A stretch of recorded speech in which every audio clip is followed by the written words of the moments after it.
The 4-year anniversary of the murder of George Floyd draws closer. Minneapolis working on plans for what the future holds for the place where he died. Tonight, city leaders and neighbors met for the first conversation of its kind about what they want to see at 38th and Chicago.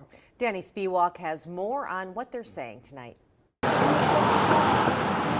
For Southsiders like Angel Caesar, this area means a lot to a lot of people. And Marquise Bowie, a lot of people come here with good intentions. The future of George Floyd Square should be in their hands. Get to know the community, and the community will tell you what they need. On Thursday, the city organized a dinner in the neighborhood. This is the broad brush. To hear those voices about 38th and Chicago. So this is really that kickoff event. Senior project manager Alexander Cato says the city is in the early stages of discussing options for the square. Because this will guide the development for future generations.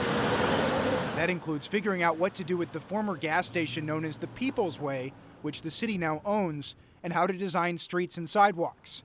Also, the city will be supporting outside groups on a long-term vision for the Floyd Memorial, which has grown to fill a whole intersection. I think from the city of Minneapolis, there's a recognition of the harm that we've done, not just with the murder of George Floyd, but for centuries through our governments. We can't erase what's been done, we can't change that, but we can help support decisions that come forward that help to course correct some of that. And look around the room, you are here. The community brought a lot of ideas for George Floyd Square. I just want to see what y'all gonna do that's different than what's been done before. I think it should be an indoors.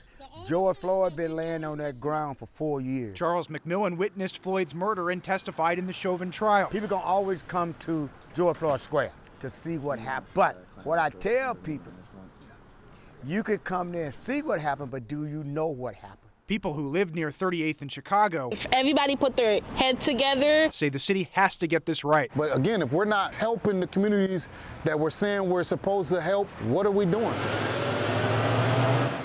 The city will spend the rest of this year in the planning stages, and then we'll gather more community input on the future of the intersection of 38th and Chicago, and that will then help city leaders take more concrete actions in 2025.